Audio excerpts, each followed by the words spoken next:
Y seguimos en esta línea, yo diría que carmelitana, de estos días. Y esta mañana yo quisiera colocar aquí 4 palabras, así de entrada, se las anuncio. 4 palabras que yo pienso pertenecen muy de lleno a nuestra definición de carmelitas.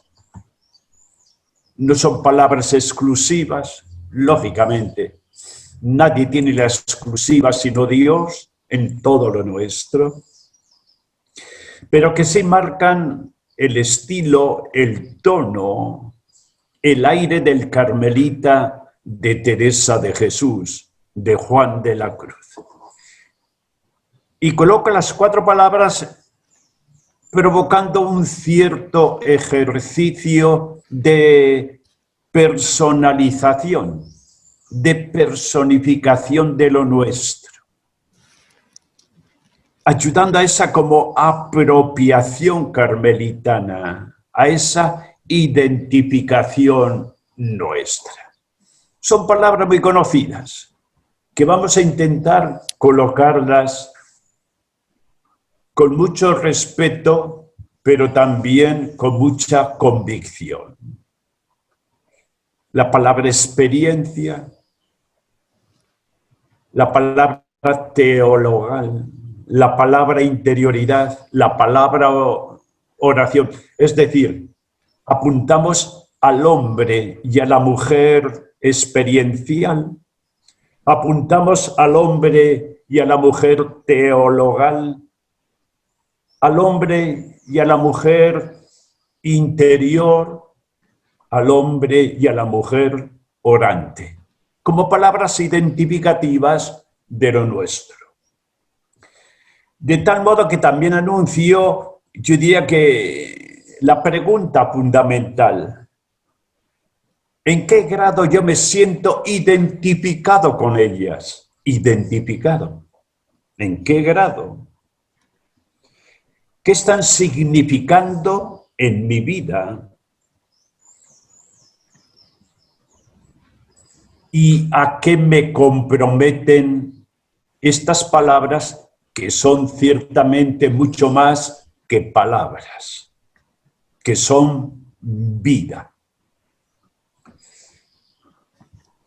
No voy a descubrir nada, es algo que todos conocemos, pero qué interesante es situar estas palabras en este contexto de retiro, es decir, en este contexto de oración, de una reflexión distinta, donde hay una como pregunta constante que nos lleva a decir, Señor, ¿qué quieres? ¿Qué me estás pidiendo en todo esto que está apareciendo? Que por eso mismo lleva a compromiso. Y las pronuncio con mucha humildad, pero muy convencidamente de su significado. Empezamos por la palabra experiencia. Un carmelita, una carmelita, es un hombre, una mujer de experiencia espiritual. Es una palabra que yo quisiera apareciera más en esa como declaración carismática, que apareciera porque responde más a este momento nuestro. No en vano la palabra experiencia pertenece a nuestra cultura de hoy, psicosocial, pertenece a la espiritualidad y pertenece también a la teología. Cada vez es más significativa la teología espiritual. En ese intento de que caminen juntas, de que se complementen.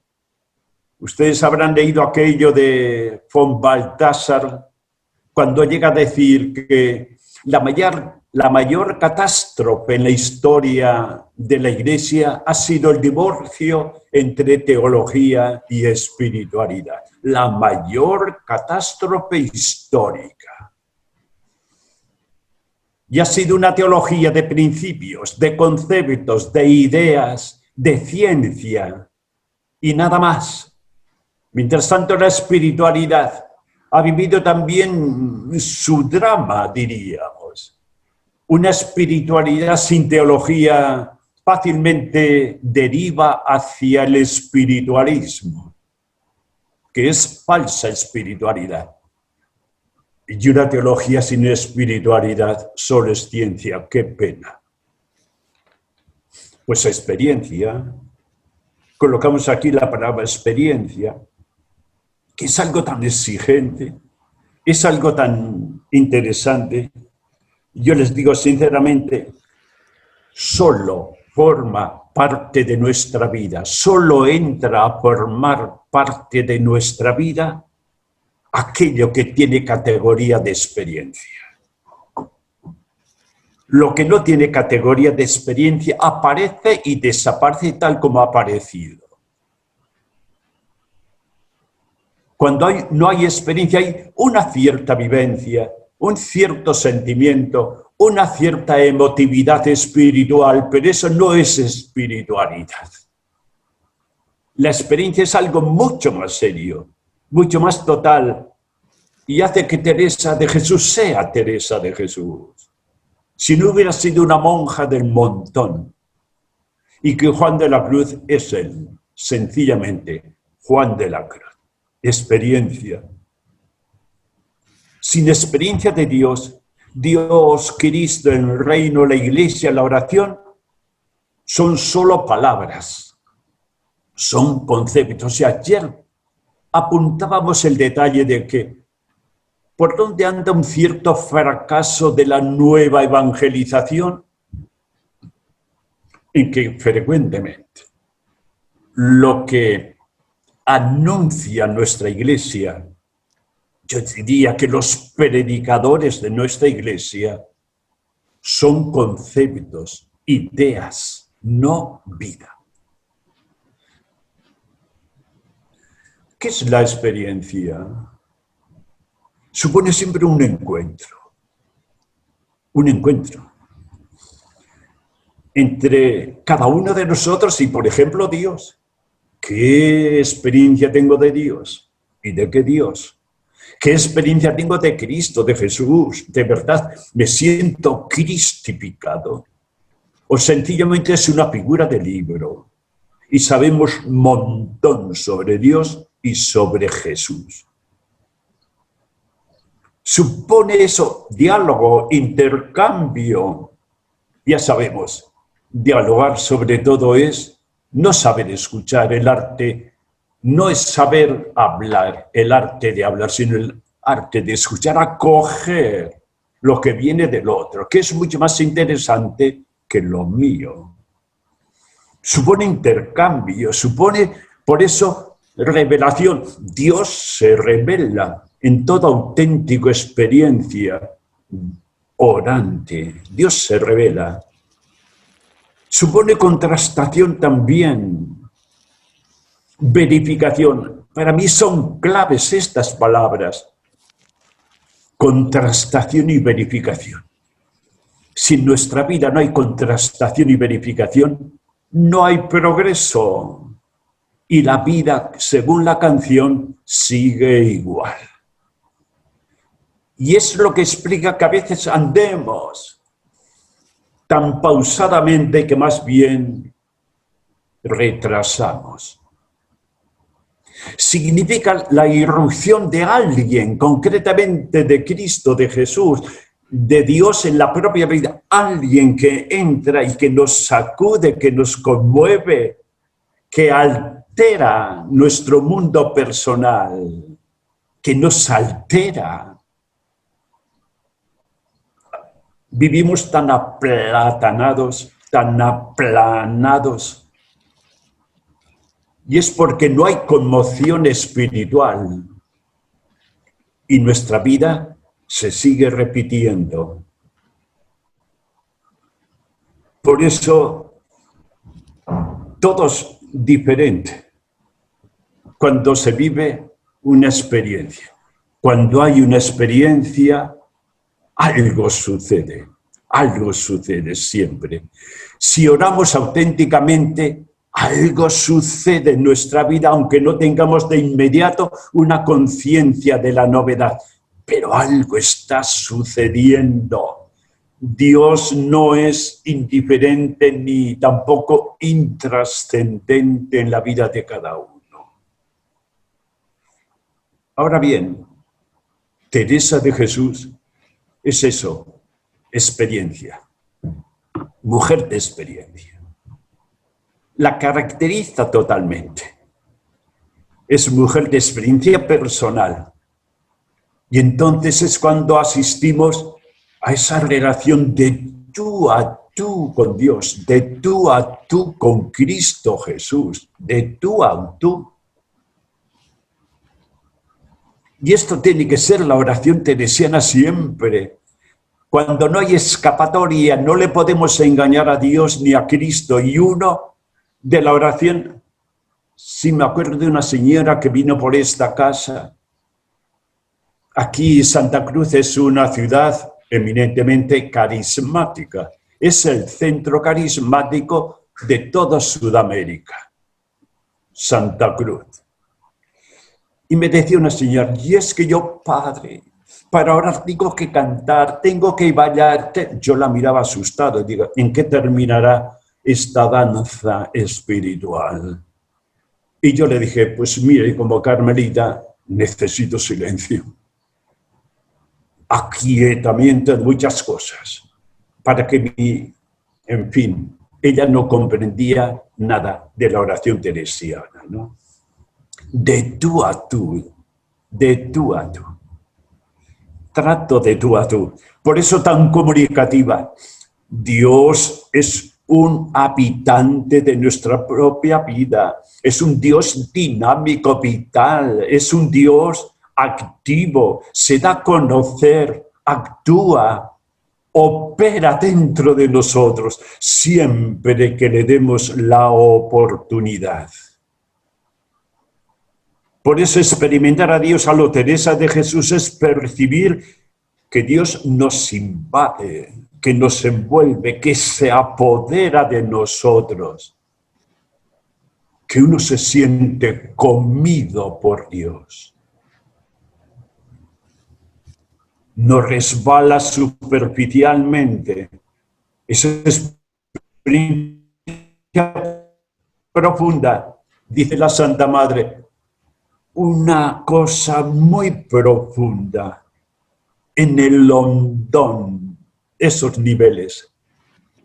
Y yo por eso les he dicho en un momento dado, una persona superficial es que todo lo mata, todo lo desgracia, todo lo banaliza, todo lo vulgariza.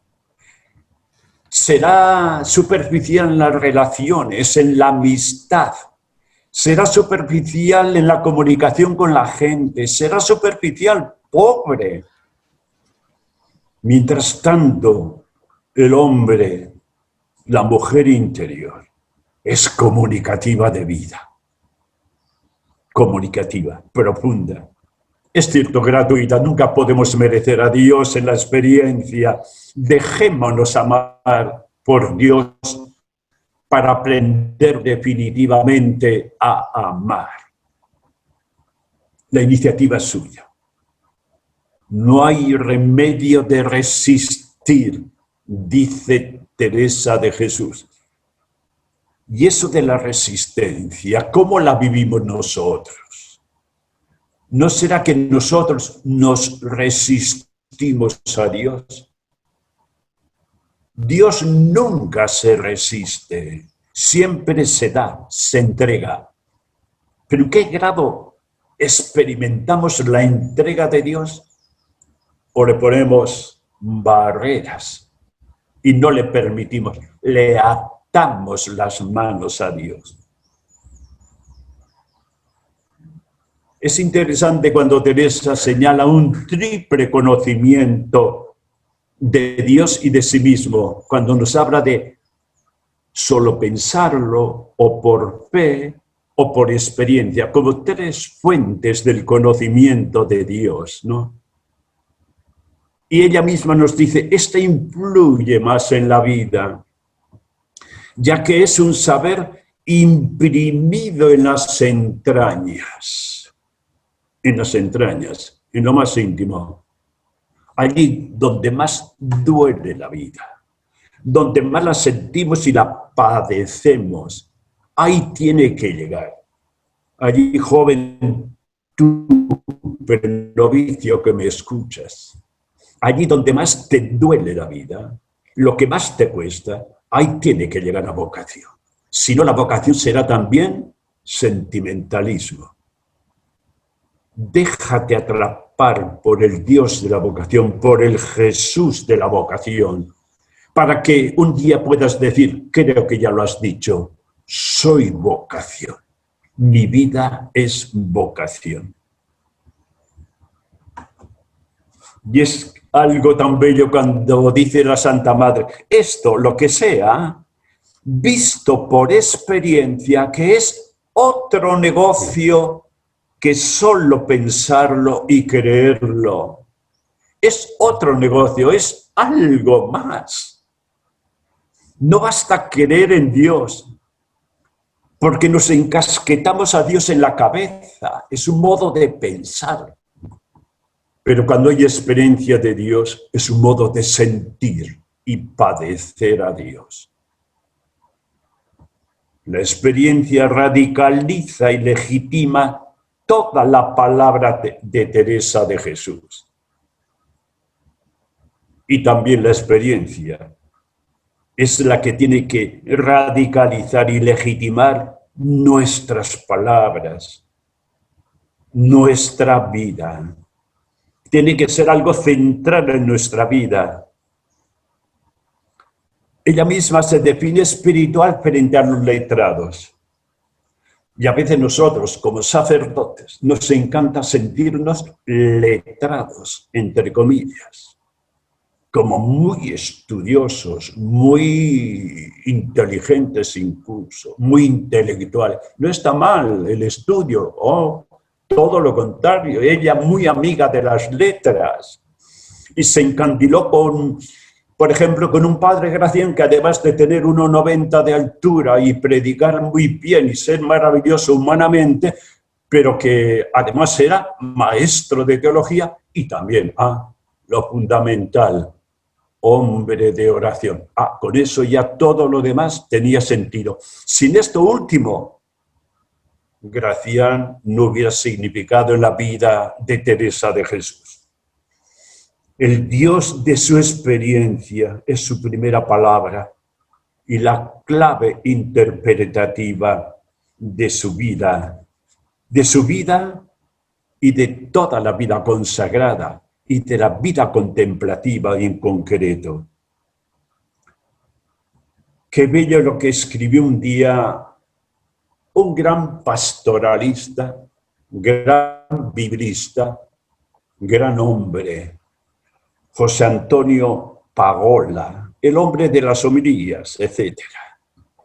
El hombre del Cristo histórico, ya sabemos, que le retiraron de la biblioteca y de todas las librerías, y el Papa Francisco a las primeras de cambio le dijo, por favor, mándame ven con el libro en manos, quiero hablar contigo, es una gozada leerte, ¿no? Pues este dice, hablando de los contemplativos, de las contemplativas, de los místicos, estos creyentes enamorados de Dios, los místicos, nos están diciendo hacia dónde apunta la verdadera fe. Ser creyente, antes que nada, es vivir enamorado de Dios. ¡Qué belleza! Para el creyente enamorado de Dios, no es ninguna carga estar en silencio ante Él. No cuesta, necesita. No es carga acogerlo en la oración, escuchar su voluntad, vivir su espíritu. Aunque lo olvidemos una y otra vez, la religión no es obligación, es enamoramiento. Y la vida de Carmelitas es para hombres y mujeres enamorados. Dato clave para mí, lo decía antes, solo aquello que tiene categoría de experiencia entra a formar parte en la vida e influir en la vida personal. Lo demás resbala tal como aparece. También es cierto que hoy a cualquier cosa, a cualquier sensación se le llama experiencia, incluso hasta mística, porque hay místicas de baja intensidad. Está al alcance de cualquiera, basta tener más o menos sensibilidad y emotividad. No, la vida es mucho más seria desde la experiencia auténtica de Dios. Es sentimiento hondo, firme, permanente, y la emotividad para un cierto momento. Hombres y mujeres de experiencia somos, es vocación nuestra. Hombres y mujeres además de interioridad, de interioridad. La interioridad.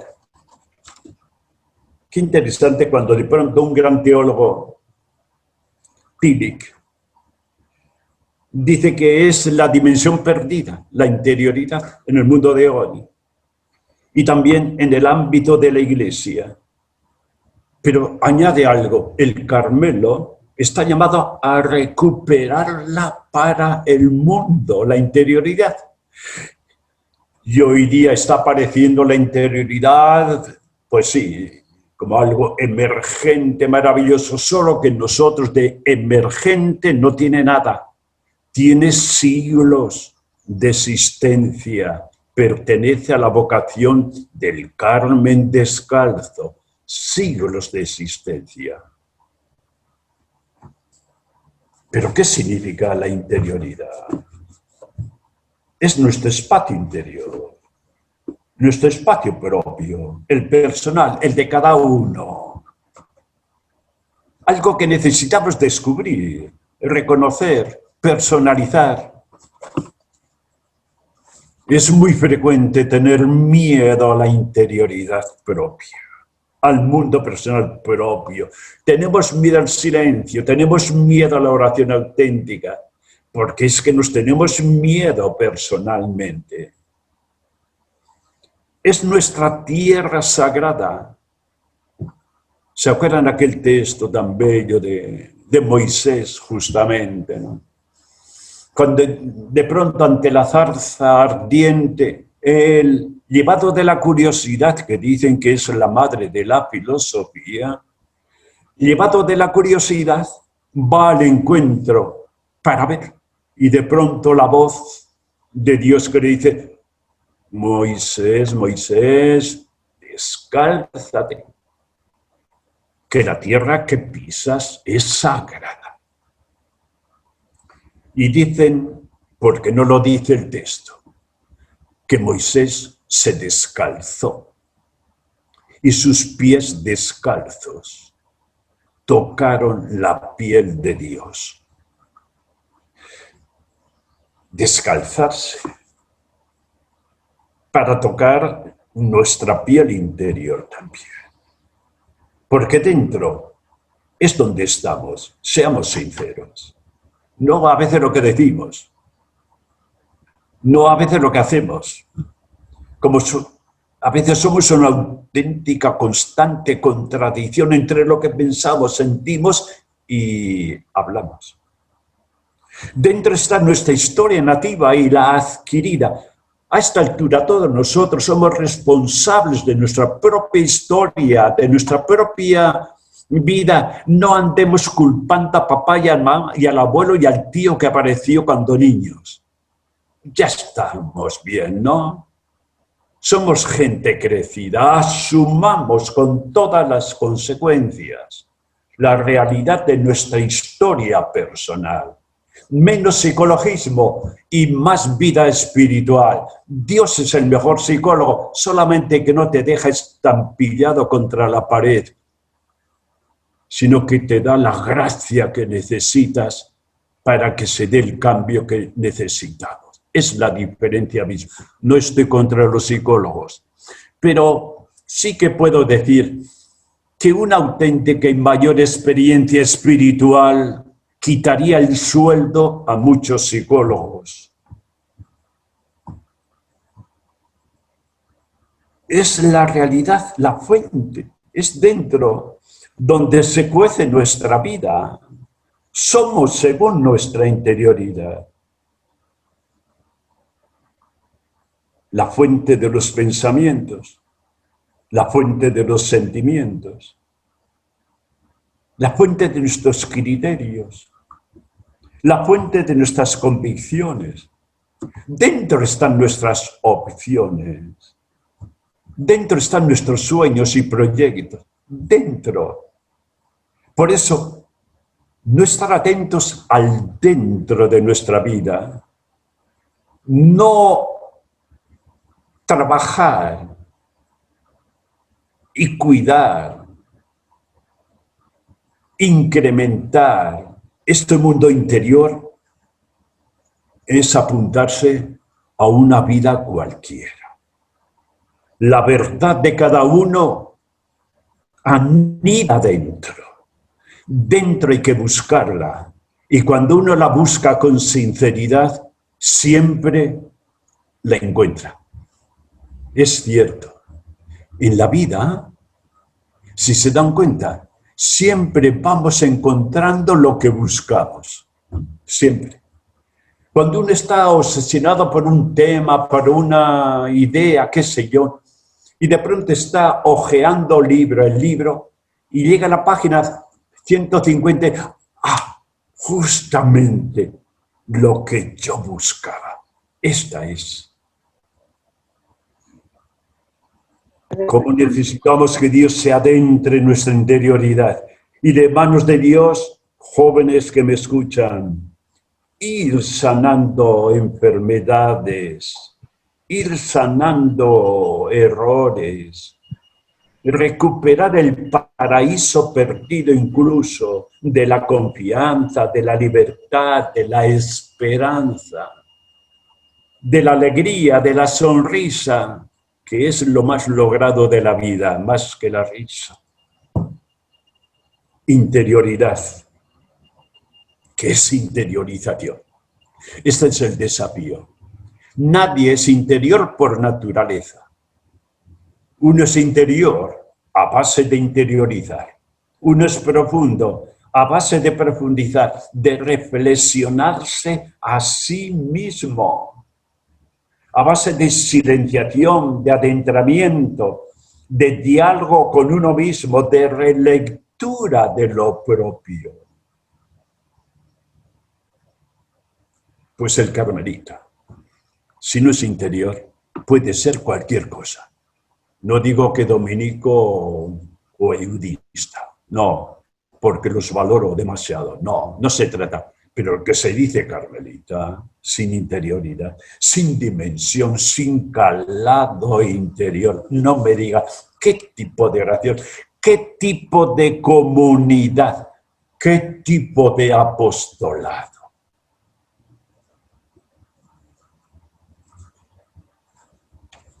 Hombre, además, teologal, hombre de Dios, no me alargo mucho, hombre de Dios. Teresa es una experiencia de Dios, del Dios que la envuelve. Es mujer que cree, es mujer que ama, y es mujer de grandes deseos, es decir, de largas esperanzas. La mujer de la experiencia viva, Teresa, siente que todos los espacios de su vida pertenecen a Dios, a su modo de pensar, de sentir, a todo lo que trae entre manos, proyectos, ya es cosa de Dios. Por eso será capaz también de quejarse ante Dios, porque se siente orientada por Dios. Yo diría que manejada, no manipulada, por Dios. Y será capaz de decirle, con motivo de la primera fundación, cuando todo era conflicto, problema y dificultad, bueno, esto es cosa tuya, ya está bien, yo he hecho todo lo que he podido, ahora ya es cosa tuya y se acabó. Teresa es mujer de fe enraizada, de tal modo que la define, es una como con naturalidad. Qué interesante cuando la fe se apodera de uno, y decíamos aquello de la mirada ayer, y tal vez hablemos más de la mirada en un momento dado, ¿no? Es cuando de pronto uno mira desde la óptica de Dios, desde el ángulo de Dios, con ojos prestados por Dios. Esa mirada de fe, que al mismo tiempo es de amor y de esperanza. ¿Cómo la necesitamos? Pero esto sucede cuando Dios se constituye en el eje de la vida. Sin este referente divino, Teresa es un grito sin eco, sin resonancia. Es una pregunta sin respuesta. No nos diría nada, no hubiera tenido mensaje, no tendríamos una Edith Stein. Por el contrario, el mundo teresiano es teología real. Nos habla de Dios, nos habla de Cristo. ¿Con qué pasión? Apasionada porque estaba enamorada. Nos habla, sí, de la mística, pero ya sabemos también aquello de que no daba importancia tanto a las gracias que Dios podía darla, que era mucho más interesante el amor a las hermanas, la vida teologal, la vida, ¿no? Y también la ascética, sí, ascética o mortificación. Uy, si no sabemos ir matando lo que tenemos que matar en nuestra vida para que aparezca la auténtica vida. Pero era capaz también de la amistad, del encuentro con los demás. Y nos habla de las flores, de los ríos, de los pucheros, etc. Vida teologal la suya, integradora de su vida personal. ¿Qué hubiera sido de Teresa si la concentración provocada por su experiencia espiritual hubiera sido la mujer más disuelta, más disgregada, más dispersa, porque era pura sensibilidad y emotividad? Y de pronto todo ello va como recogiéndolo, no lo mata, lo sitúa. Y su mundo sentimental, su mundo afectivo, todo ello, la mujer que ella es, con toda su sensibilidad de mujer, todo ello va entrando de lleno en el proceso, en el camino, diríamos, de su vida, de su experiencia espiritual. La capacidad de integración.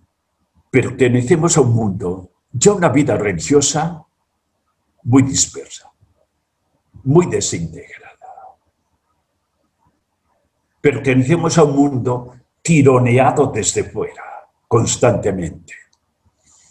Y tenemos que trabajar mucho esa reintegración de nuestro mundo personal, hasta tener la sensación de que tengo el volante de mi vida en mis manos, de que yo soy el protagonista de mi vida, de que no me hacen la vida. ¿Qué serio es esto? A veces tengo la impresión de que la inmensa mayoría de la gente hace la vida que le hacen desde las circunstancias y situaciones. Nunca me olvido que al poco de llegar yo a Quito, hace 45 años y un día, pues me encontré con una maestra latinoamericana, una maestra. Era una carmelita misionera, pastoral, misionera, entregada, genial. Y ella fue mi maestra. Y me acuerdo que decía, cuando tenía una charla con grupos juveniles y demás, pues me decía, Eugenio, has estado bien en esto. Ah, pero en esto, porque tú eres europeo, eres muy esencialista. Aquí en América somos más existencialistas, me decía. Yo no entendía mucho tanta elucubración mental, pero de todas maneras somos hombres y mujeres de circunstancias. Y efectivamente, yo me acordé de mis años de filosofía, 13 años dedicado a la filosofía, aquello de Ortega y Gasset, que decía, yo soy yo y mi circunstancia, etc. Yo hacía cosas. A la vuelta de 45 años en América Latina, yo sé que tengo que ser un hombre capaz de vivir mi vida en cualquier circunstancia, en cualquier situación. Tengo que vivir mi vida en toda circunstancia, pero no me voy a permitir hacer depender mi vida de las circunstancias. Es la diferencia. ¿Me entienden? Y la vida normal de la gente y de mucho fraile, mucha religiosa, es que vive de las circunstancias, según las circunstancias, y tiene cara de circunstancia. Vida teologal, donde somos dueños de la propia vida. Pero se trata de eso. La espiritualidad no es tanto verdades que se creen, verdades que se saben, sino verdades que se viven. Eso es espiritualidad. Es cuando se vive el seguimiento. No se habla tanto de la espiritualidad del seguimiento, sino sencillamente calidad de seguidor y nada más. Y entro de lleno. Entro de lleno sin mirar para atrás, no sea que me convierta en estatua de sal. Y significa también una vida tan arraigada, tan profundizada, que uno es capaz de vivir a la intemperie de la vida, en Dios. A la intemperie, lo que Dios quiera, sabiendo que va a ser lo mejor. Hay un dato. No podemos presuponer la vida teologal entre nosotros. Es que en la vida hoy día apenas hay que presuponer nada, ¿eh? No da nada por hecho. No hay que presuponer la vida teologal cuando es demasiada la inseguridad personal. ¿Qué fe tenemos en Dios? Afincados en Dios. Yo sé que los problemas cuentan y no los podemos evitar, pero ¿dónde está lo teologal en tantos juicios de valor, en tantas decisiones, en ciertas aspiraciones meramente egoístas, personalistas, en ciertas preferencias que niegan al hermano, que niegan a la comunidad? Cuando andamos en la vida con argumentos que no trascienden el suelo de lo humano, o algo a veces tan lamentable, la solución que damos a ciertos problemas, ciertamente, no es la de Dios.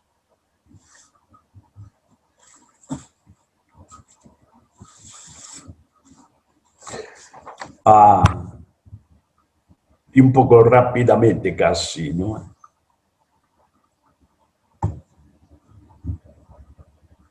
Hombre orante. Hombre orante. Hemos hablado de la oración, no tanto a partir de la definición clásica de la Santa Madre, sino aquella otra definición de entender verdades, que es lo que nos interesaba de cara a estos días. La oración, sencillamente, es el lugar privilegiado de la experiencia de Dios. Lugar privilegiado. No es el único lugar, pero sí privilegiado. Y es una como actitud ante la presencia de Dios. yo sé que tenemos que experimentar a Dios no solo en la oración, que tenemos que experimentar a Dios en la historia, con toda su ambivalencia y ambigüedad, que le tenemos que experimentar en la vida diaria, en la realidad, que en nuestra experiencia de Dios en las personas, pues sí, las personas son un sacramento de Dios, solo que para descubrir esa sacramentalidad tenemos que bautizarnos de nuevo.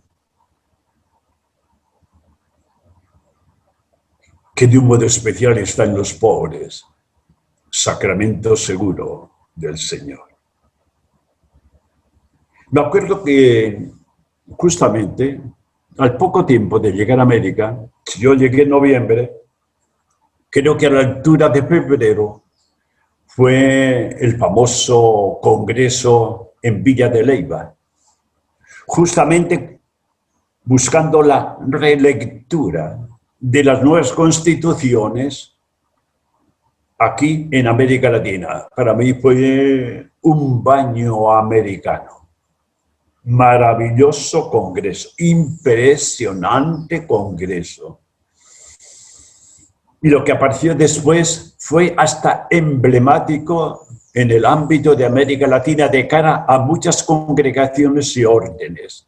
Aquella línea de represión que se hizo en el Carmen descalzo marcó pautas en muchas congregaciones. Pues me acuerdo haber escuchado a un sacerdote que ustedes conocen, Federico Carrasquilla, el de Medellín, el hombre mártir al interior de la Iglesia Católica, al interior, no al exterior. Mártir dentro. Pues este hombre nos habló de la oración y de la significación de la oración de cara a su compromiso con los pobres. Nunca se me olvide la cara de tonto que puse cuando le escuché a él. Aquel día, cuando me convertí y ya era sacerdote, aquel día cuando me convertí y ya era sacerdote, y nos habló de la oración, y nos dijo, necesito orar. ¿Qué me da? ¿Qué me confiere la oración concretamente en mi vida de comprometido con los pobres en medio de Medellín, en aquel Medellín de entonces? Atención, no el actual, que dicen que es el emblema de la transformación mundial de una ciudad, de una gran ciudad, Medellín. Bien, pues, nos dijo, es que a mí yo no puedo prescindir, porque la oración me da una sensibilidad, me capacita para descubrir a Dios en pleno apostolado y misión, en medio de la realidad. Necesito descubrir a Dios, experimentar a Dios. Para yo experimentar a Dios en mi apostolado, en mi misión, necesito orar. ¡Qué belleza! Y es que en la vida, seamos sinceros, vamos encontrando lo que llevamos dentro. El que lleva a Dios dentro lo encuentra en todo. Pero si no le llevamos dentro, nos quedamos con lo inmediato, con aquello que tocamos, con aquello que palpamos, pero nada más.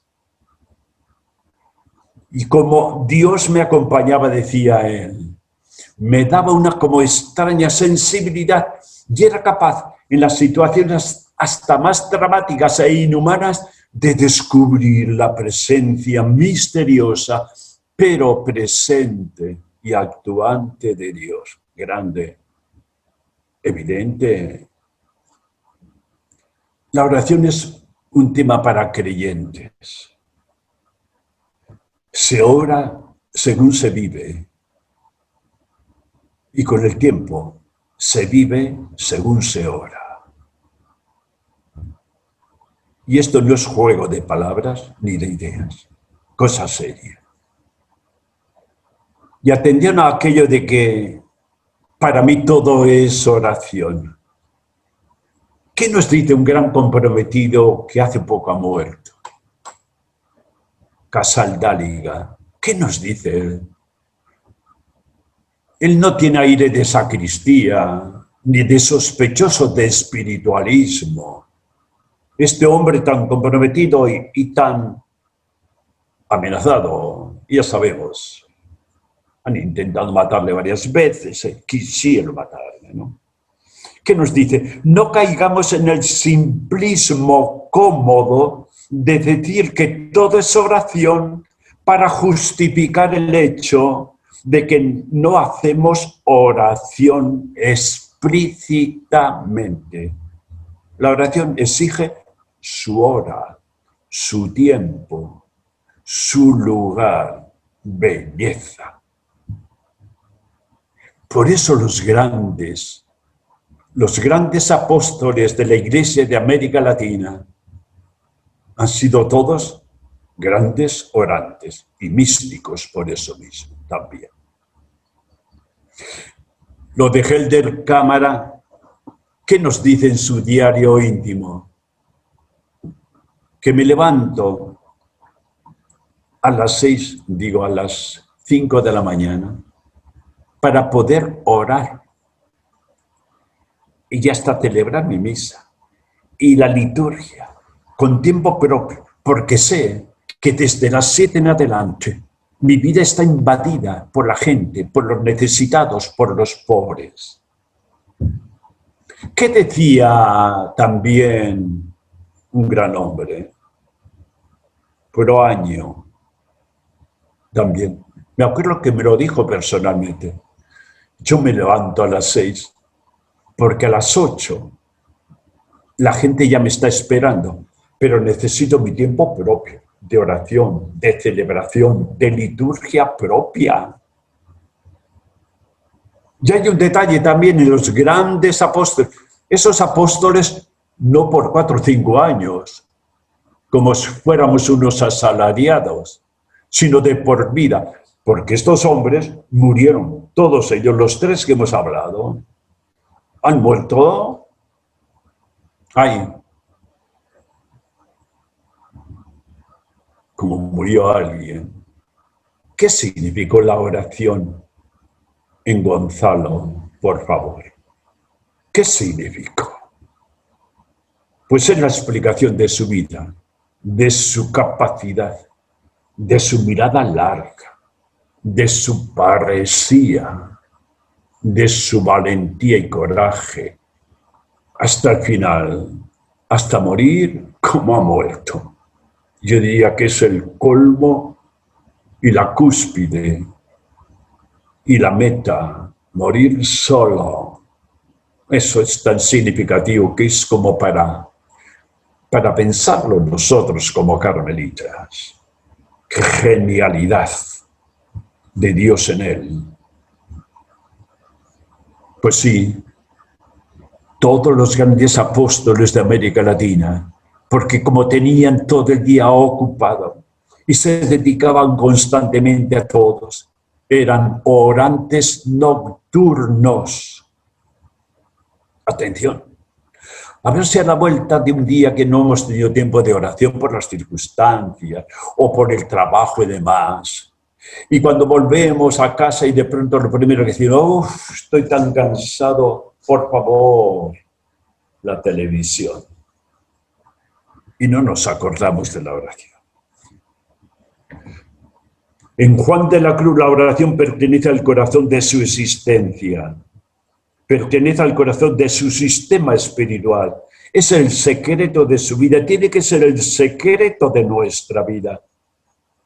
Oró y fue guía de orantes. Sucede que nosotros acuden como carmelitas buscando orientación de la oración, acompañamiento en la oración. Y si nos descuidamos, tenemos que acudir a libros sobre la oración para decir cosas a la persona.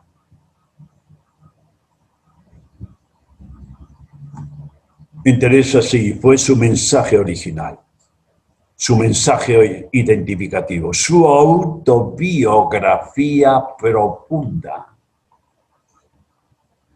de la oración nació todo lo que admiramos en Teresa de Jesús. Es cierto que ambos son diferentes en todo, es que es una maravilla. Cuando se marcan las diferencias de una Teresa y un Juan de la Cruz, ¿se imaginan ustedes? Él andaba por aquí, él por allá, pero de pronto era confesor, era director, y Teresa de Jesús acudía, y de pronto pero es que todo era una pura diferencia entre ellos, una pura diferencia. Y cuando aquello del combate y de no sé qué, y de pronto le pide 4 líneas sobre el tema del eso, y el Santo Padre se descuelga con 4 páginas, y Teresa de Jesús, pero ¿cómo voy a aguantar leer 4 páginas sobre esto, no? Mi fray Juan, pero qué maravilla los dos. Juan de la Cruz, muy exigente con la purificación de los sentidos para ser orante. Teresa de Jesús, más positivo de cara a todas las mediaciones orantes, pero ambos parten de Cristo como maestro de oración, como gran mediador con Dios. Cristo, el Cristo de Juan de la Cruz, el Cristo de Teresa de Jesús, ahí está la clave de todo.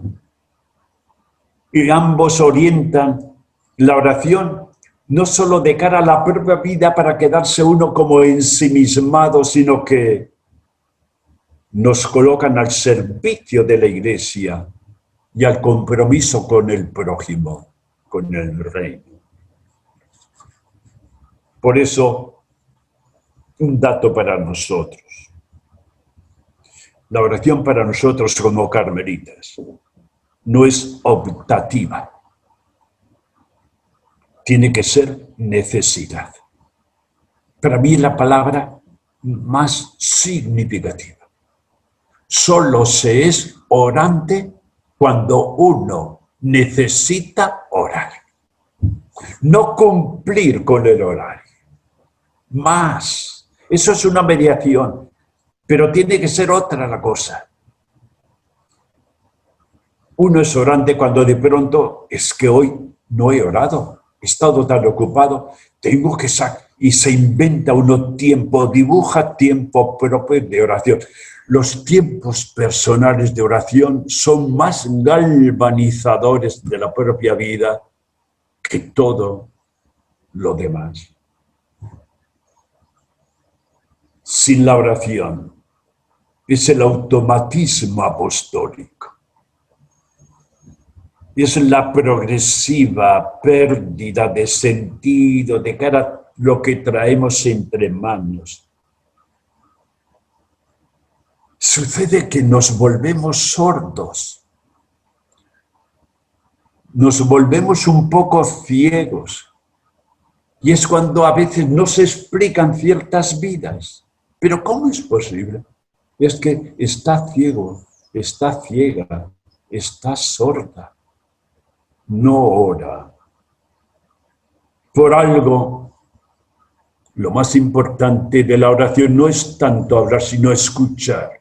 Porque lo importante de la oración no es tanto lo que yo le digo a Dios, que se lo sabe de memoria, sino lo que Dios en concreto quiere decirme a mí en esta hora, en este momento. Con oración es una vida sin dicotomías, entre la intimidad y el envío, entre la persona y la comunidad. Que no me quita nada la comunidad, me afirma, me complementa, me enriquece la vida comunitaria.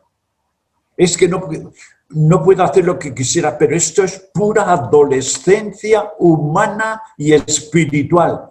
Y andamos siempre con esa como secreta definición de en el fondo, de la libertad, hacer lo que me viene en gana, definición de un puro adolescente.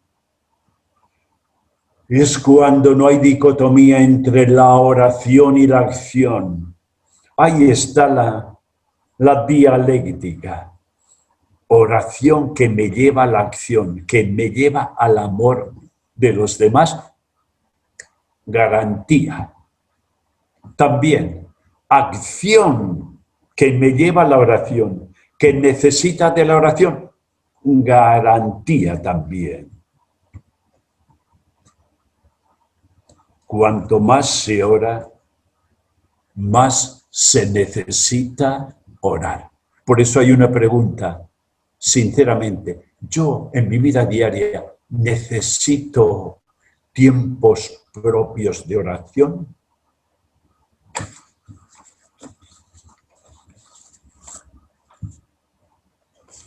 Decíamos unas preguntas al principio, ¿no? Estas palabras se han ido apareciendo de experiencia, de lo teologal, de la interioridad, de la oración como ejercicio, decíamos, de personificación. ¿En qué grado me identifica? Porque me he identificado. Decíamos, ¿con qué palabras me identifico? Estas 4. ¿Cuál de ellas me dice más en esta hora, no? ¿A qué me compromete? Qué bonito. Hermanos, merece la pena. Ser carmelita es cosa seria.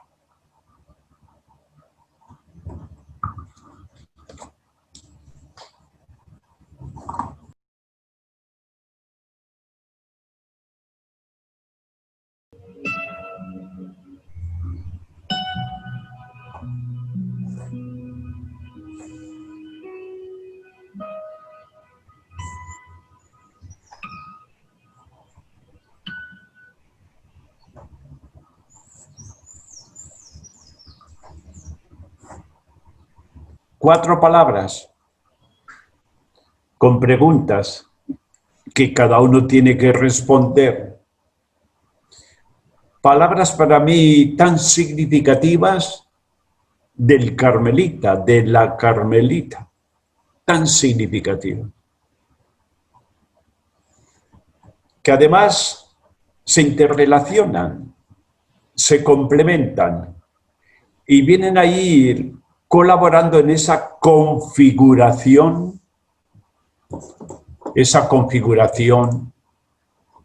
del carmelita, de la carmelita. Y voy a pronunciar una palabra fuerte, un poco como asustante. El carmelita, además, la carmelita es un místico, una mística. Y pronuncio la palabra cada día más convencido, cada día más necesitado de acercarme a esa dimensión, de hacerla mía.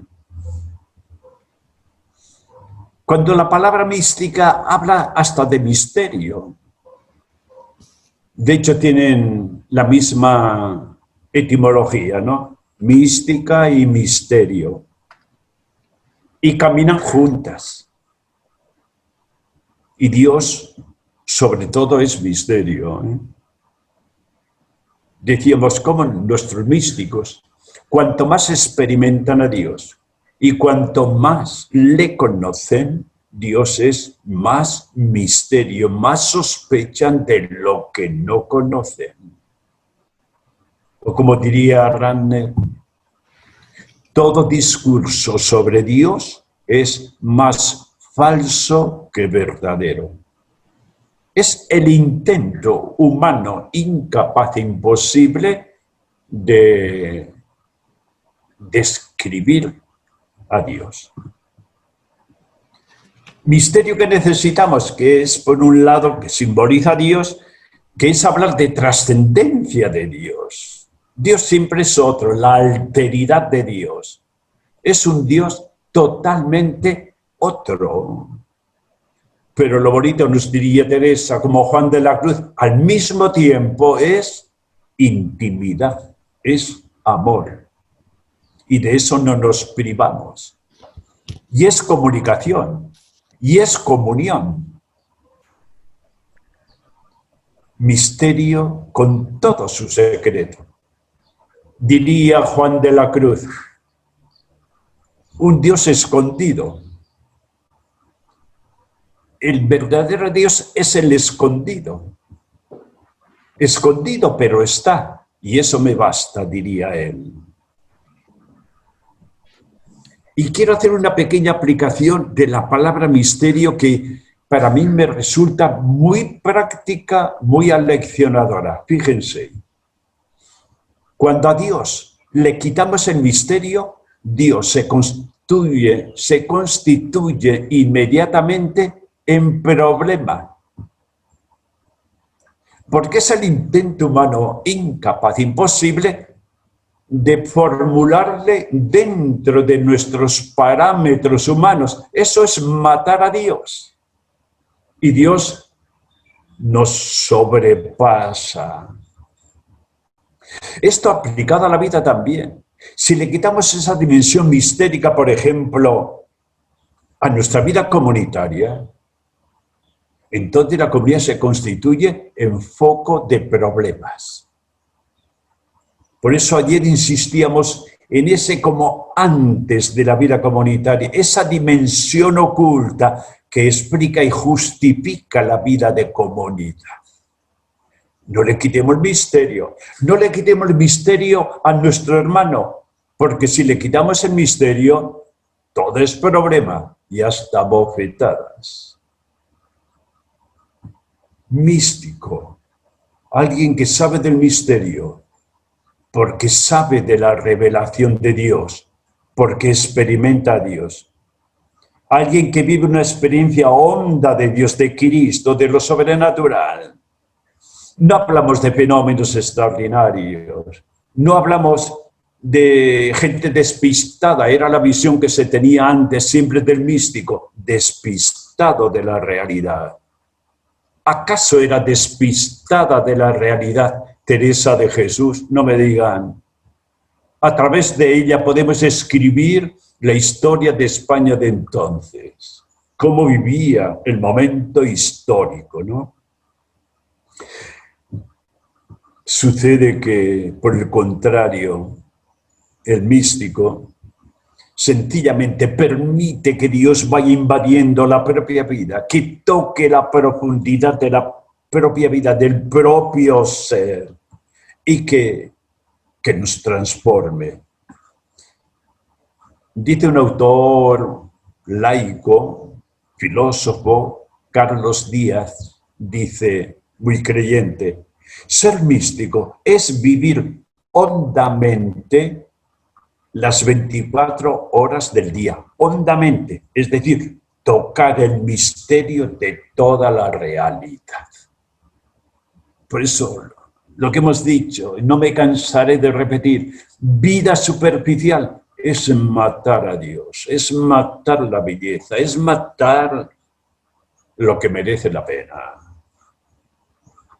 Es una experiencia gratuita, sabemos, Dios. Nadie puede merecer a Dios, ni el amor de Dios, ni la presencia de Dios. Dios es totalmente gratuito, lo diría Teresita del Niño Jesús. Y se acabó, sin mérito propio. No intentemos conquistar a Dios a base de méritos personales. Eso no quita que Dios es celoso y que no admite ídolos, no admite competidores en nuestra vida de carmelitas. Él quiere tener la exclusiva. Pero cuanto más en comunión entramos con Dios, más en comunión entramos con los hermanos. Dios siempre nos hace amigos, siempre nos hace hermanos. Y la vida se hace donación generosa al servicio del prójimo. Y cuanto más profunda es la experiencia, diríamos mística, más se entra en comunión con los demás. Y es que nos capacita para descentrarnos, para sacarnos del egocentrismo. Y es cuando aparece el amor. ¿Y qué es amar? Es hacer del otro, de la otra, el centro de la propia vida. Eso es amor. Uno se descentra en el amor, haciendo del otro, de la otra, el centro. Ahora, ¿qué tipo de místico? Tenemos que decirlo también con el teólogo, ¿no? Místico de ojos abiertos. Sucede que el hombre de nuestro tiempo no pide pruebas de la existencia de Dios. Se declara tan ateo que no necesita pruebas. Pero aquel que tiene sensibilidad y busca, pide experiencia de Dios. Pide.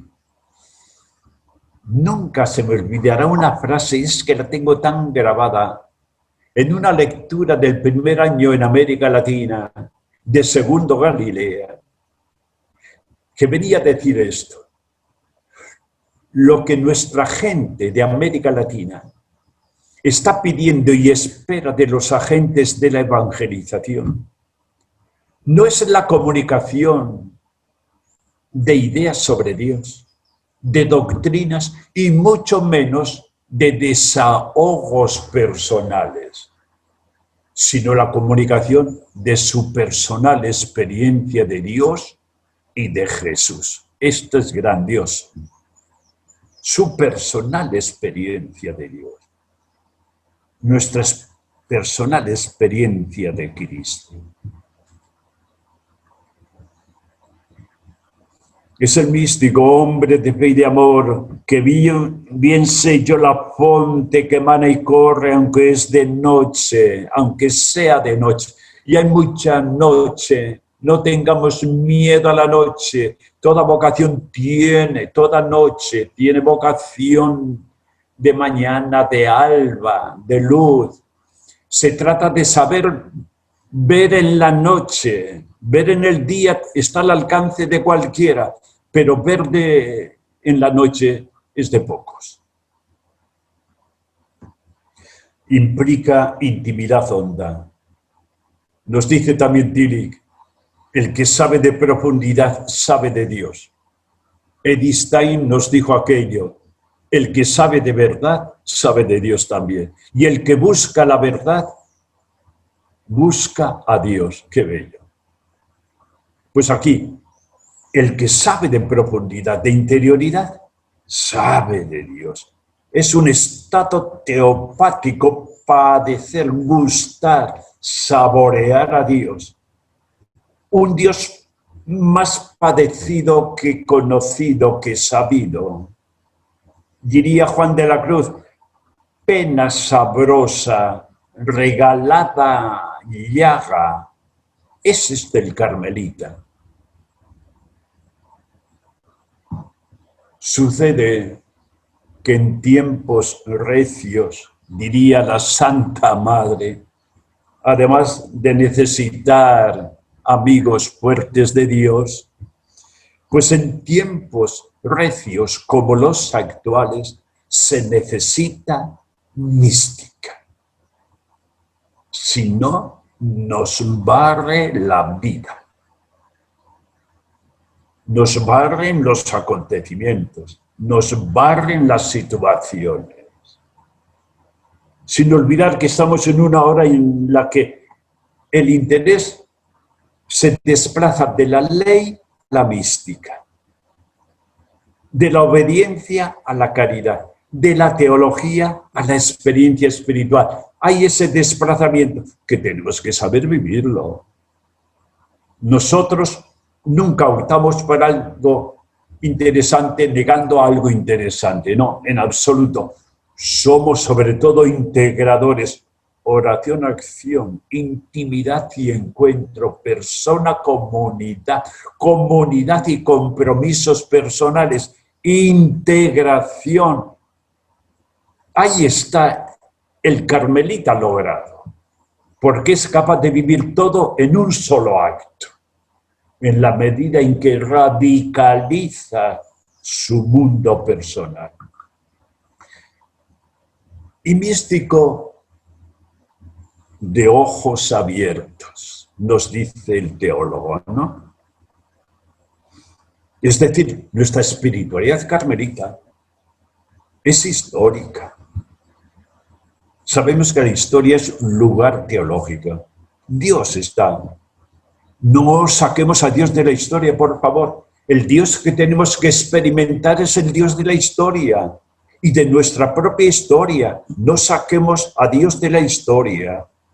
Pero tenemos que reconocer que la historia humana es ambigua, que está hecha de gracia y de pecado, con su noche oscura, mucha noche oscura, la de la injusticia, la violencia, la muerte, el aparente triunfo del mal sobre el bien. Es esta la realidad. Pero sucede que Dios está comprometido con esta historia. Y justamente diríamos un poco a la luz del Evangelio de hoy. Quiere instaurar su reino en esta historia concreta nuestra, que es un reino precisamente de amor, que es un reino de igualdad y de justicia y de fraternidad. Qué difícil. ¿Cómo nos cuesta ver el reino de Dios en estos tiempos? ¿No es cierto? Pues precisamente un místico es el hombre capacitado para descubrir a Dios allí donde está,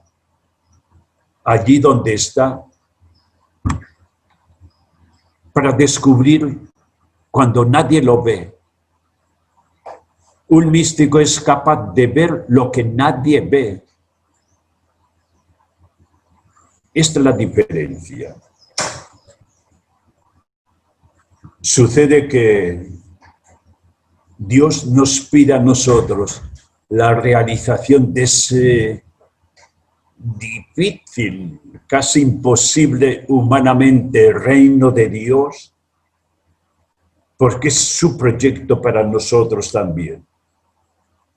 Es cuando tiene que aparecer esa auténtica espiritualidad del amor, de la fraternidad como carmelitas, de la solidaridad, a partir de una sensibilidad del prójimo que uno aprende en la aproximación de Dios mismo en la propia vida.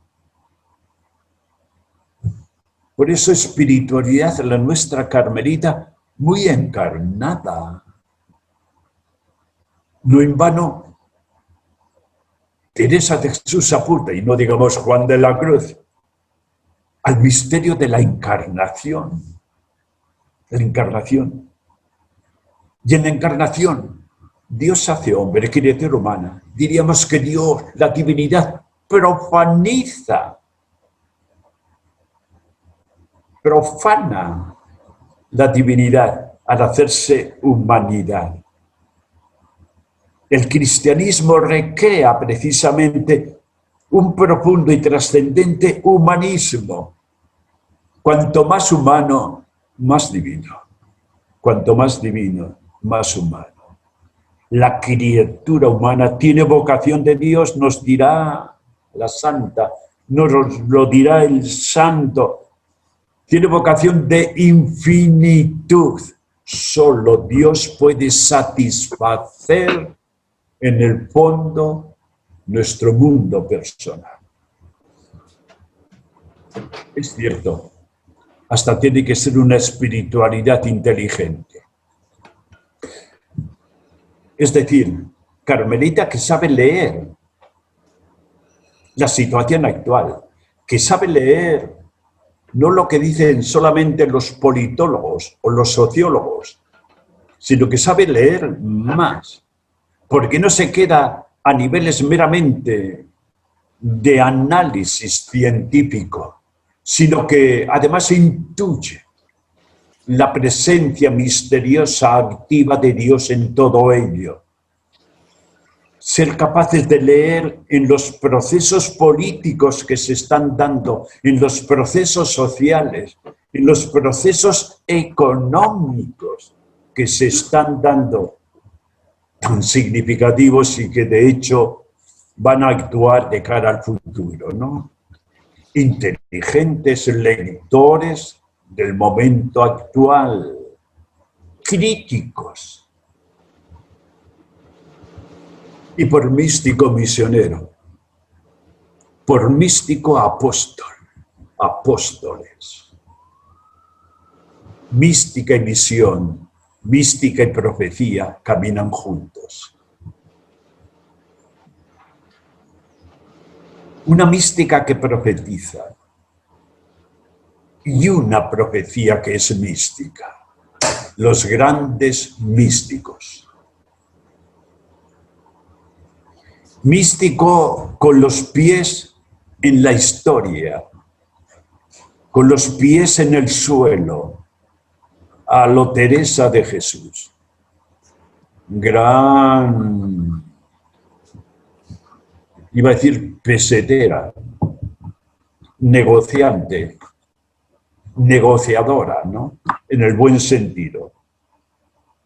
Y profeta que es más que simple militante, es contemplativo, es un profeta distinto, de lo que no saben nada los políticos.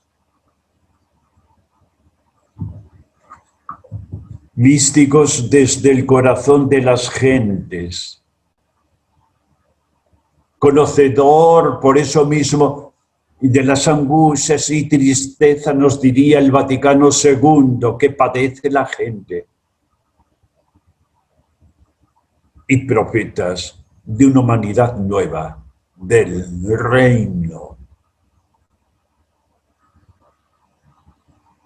Y ahí es donde se juega esa dialéctica de la que hablamos, de interioridad e historia, de vida espiritual y comprensión de la realidad, de intimidad, saliendo al encuentro de los demás.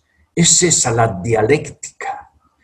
Ojalá vivamos esa como tensión, esa tensión que vive la contemplativa Teresa de Jesús, entre lo divino y lo humano, tensión.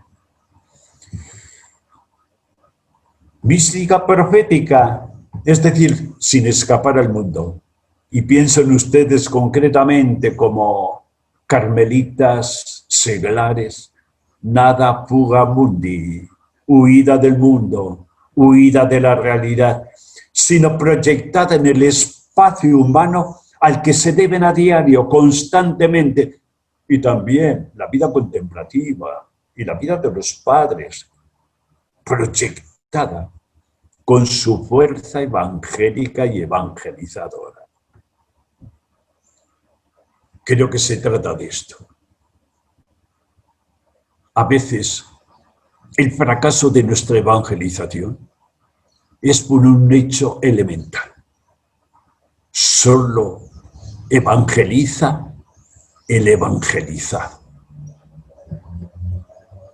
Solo aquel que vive el evangelio, que es testigo del evangelio, que es evangelio vivo, diríamos a lo Teresa también, puede evangelizar. Lo demás serán palabras, parole.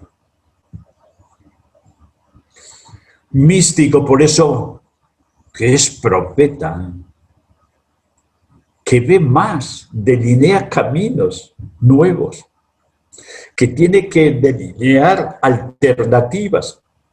Se puede que ve más y mejor, porque es más profundo, es más alto y más largo en su mirada. Desde la óptica del Evangelio, desde la óptica de Jesús, desde la óptica de Dios, del sueño de Dios. Y que tiene intuiciones que antes tuvieron un espacio interior espiritual. Yo diría su desierto. A veces era una palabra que escuché a Gonzalo, el desierto interior, del que frecuentemente nadie sospechaba, pero vivía su desierto interior, su purificación interior, con experiencia de un Dios de la creación, soñador de un pueblo nuevo, de una gran familia, el reino de Dios. Es esto el sueño de Dios. Y de pronto el místico conecta con el sueño y es un soñador empedernido, un eterno y saludable insatisfecho.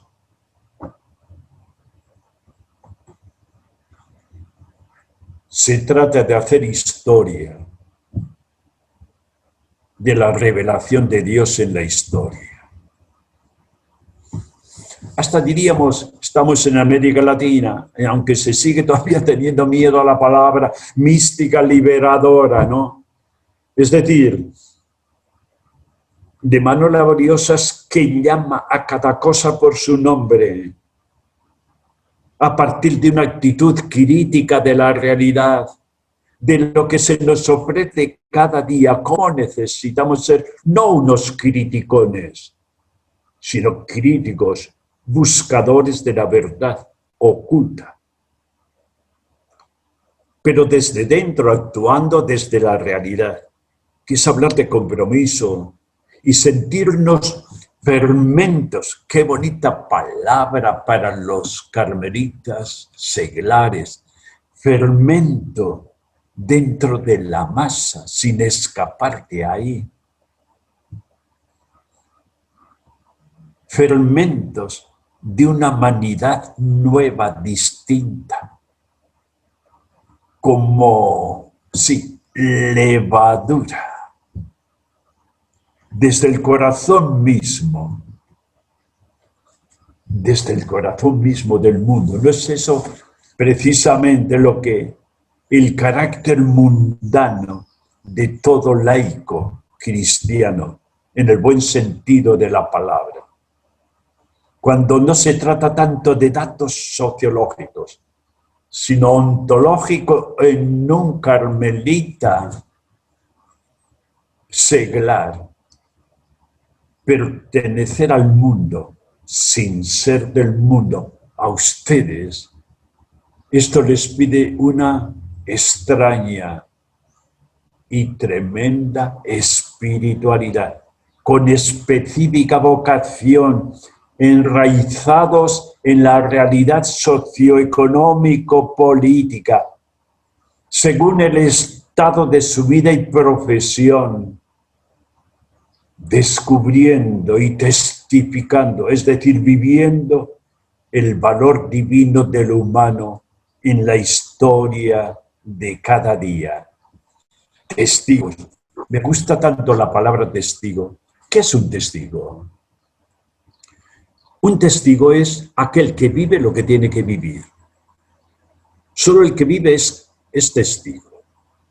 Y hablando de esta relación que estamos haciendo entre mística y profecía, ¿de qué estamos hablando? De ser unos experimentales de Dios, unos testigos de Dios que además lo comunican. Pero hay que ser testigo. Y esta es la ecuación maravillosa.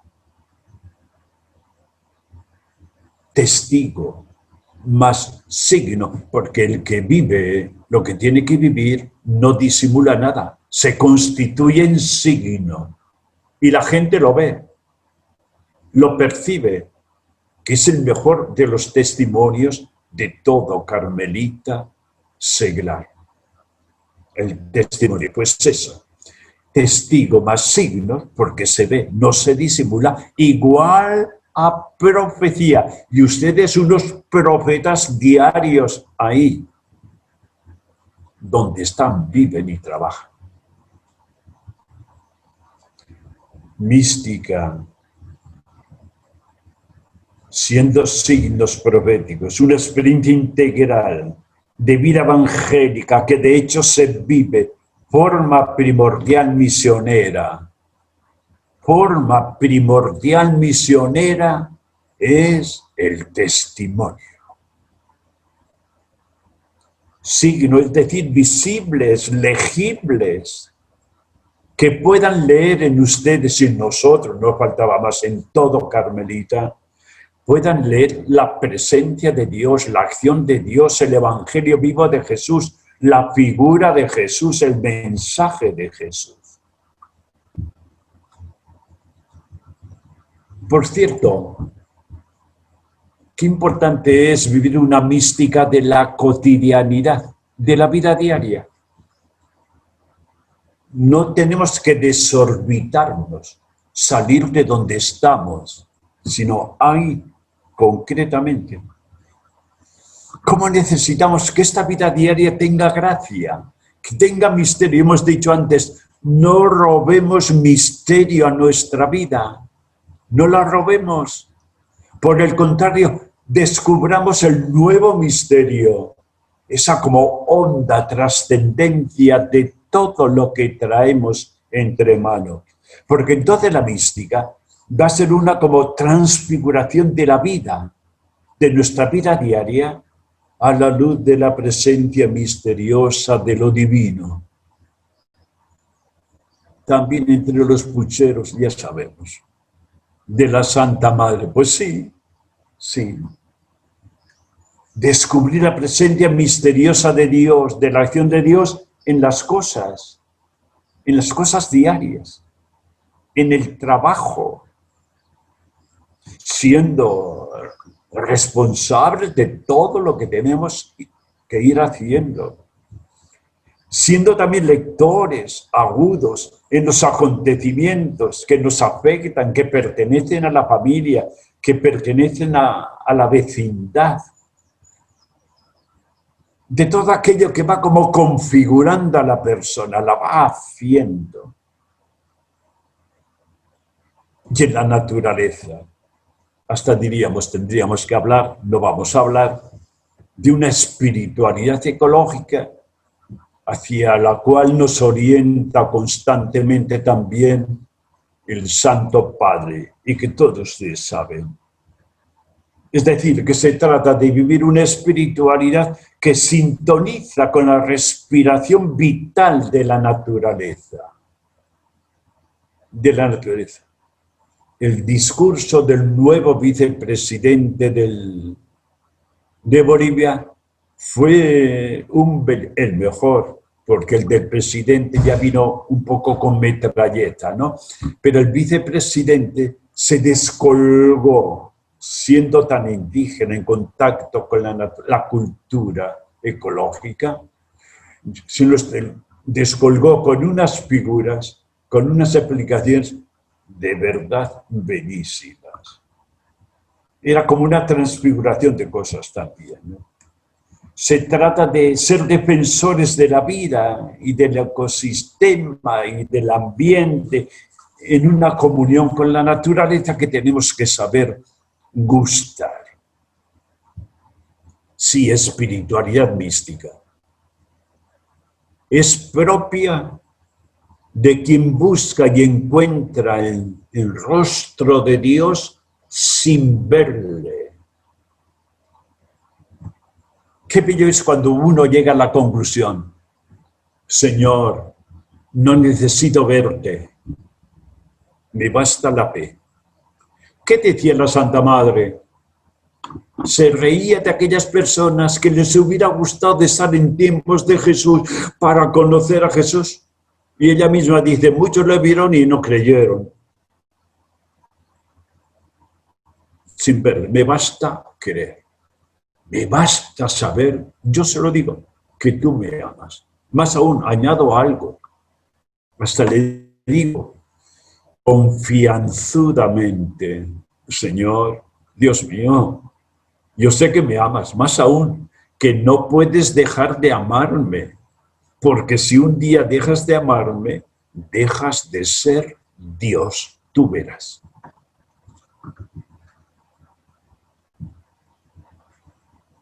Este Dios de la mística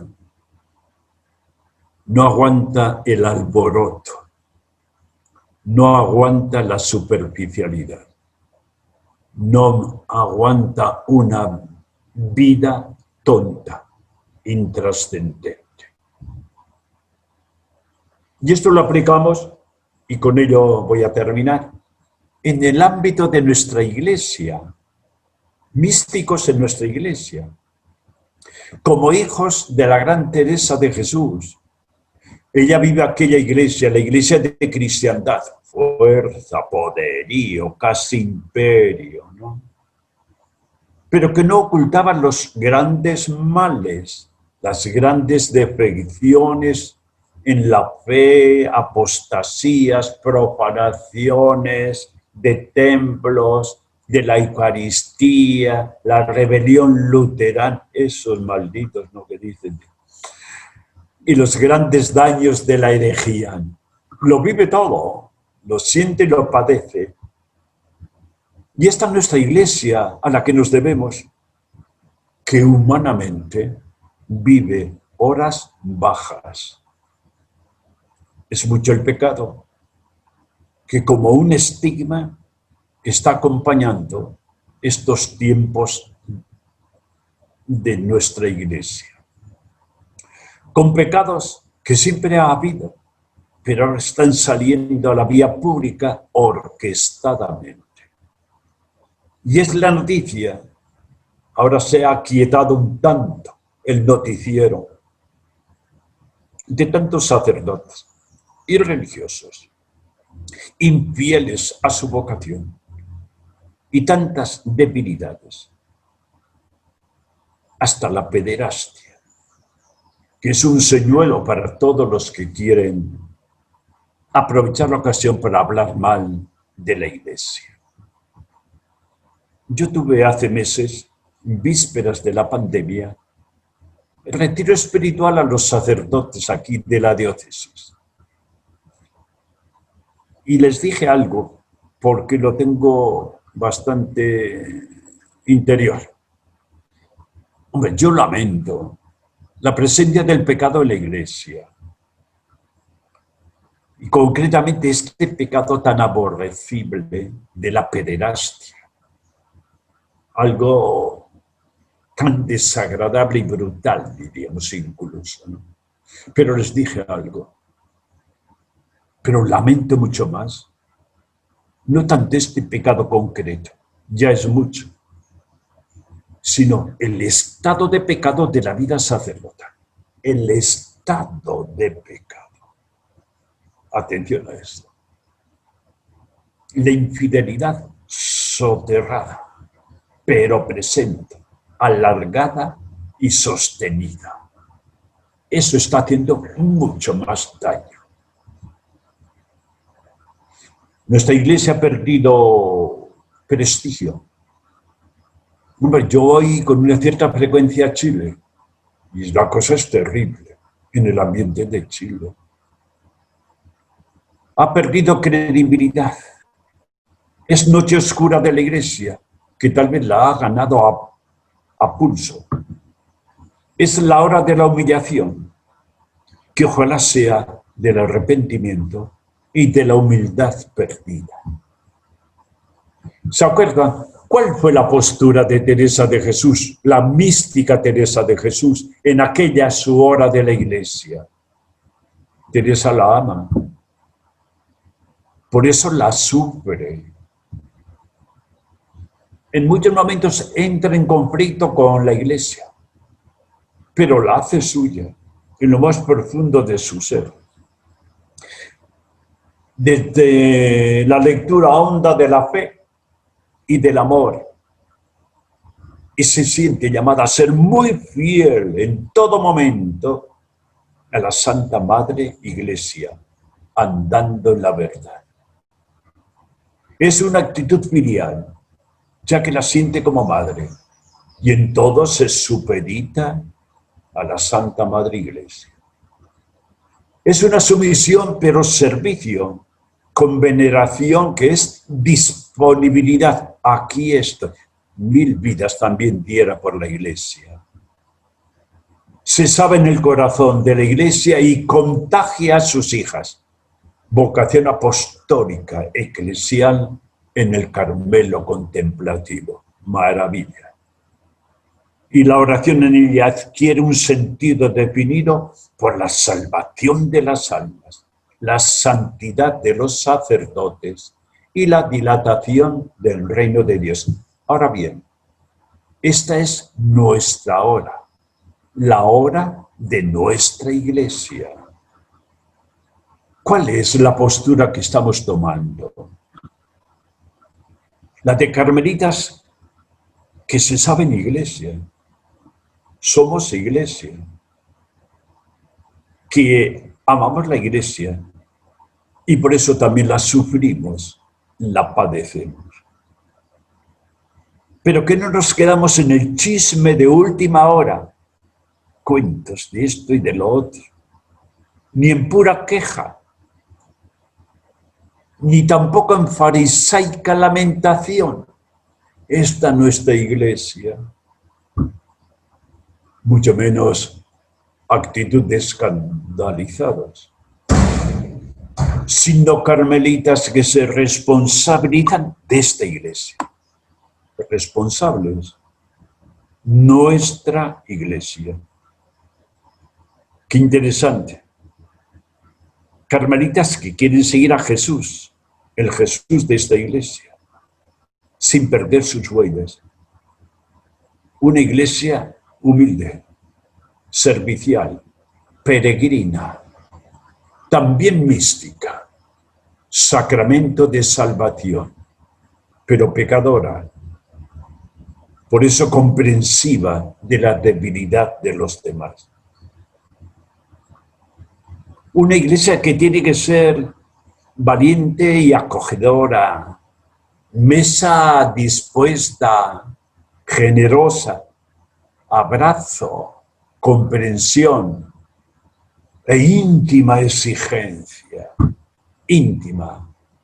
Ojalá cada uno de nosotros nos exijamos más de lo que nos pide la iglesia y que nos piden los demás. Ir por delante con nuestra exigencia. A partir de eso, el mundo cambia.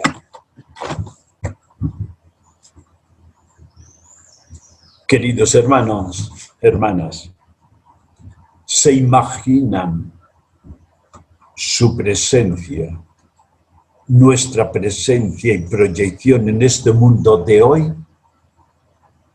En medio de este mundo, en medio de esta humanidad tan individualista, liberal, aunque no liberado, en medio de esta humanidad máquina, tecnología, progreso y de pronto incapaz de salvarse a sí misma, y el virus sigue llevándose vidas.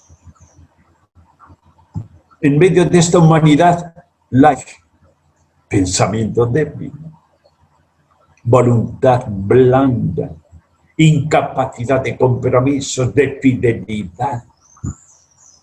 Qué pena.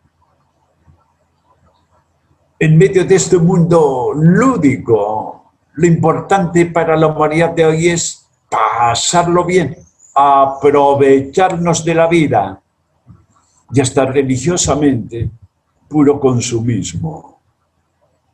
Y a la carta, según me va, culto por la mañana y misa por la tarde, qué sé yo, a la carta.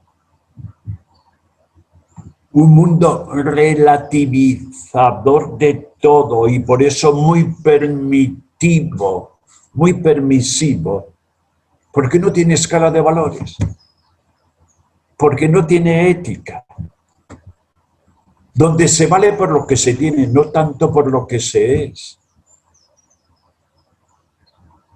Pero este mundo, esta humanidad, tiene vocación de Dios. Tiene vocación de infinitud. Tiene vocación superior. Y eso se lo tenemos que decir con el testimonio de nuestra vida.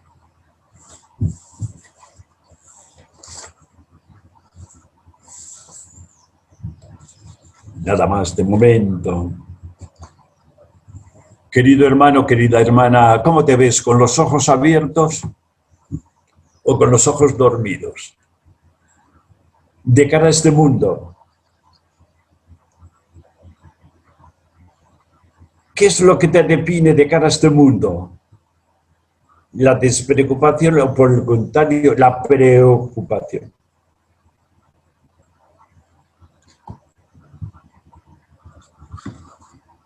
¿Qué tipo de compromiso? Pero compromiso específico. Esto es interesante. Nacido nuestro compromiso con el mundo desde una vocación específica, desde una espiritualidad específica y también específica presencia en medio del mundo. Algo tiene que decir el Carmelo que solo el Carmelo puede decir porque es carisma y don de Dios. No traicionemos nuestro carisma, no le quitemos al mundo de hoy nuestro carisma, el mensaje de nuestro carisma.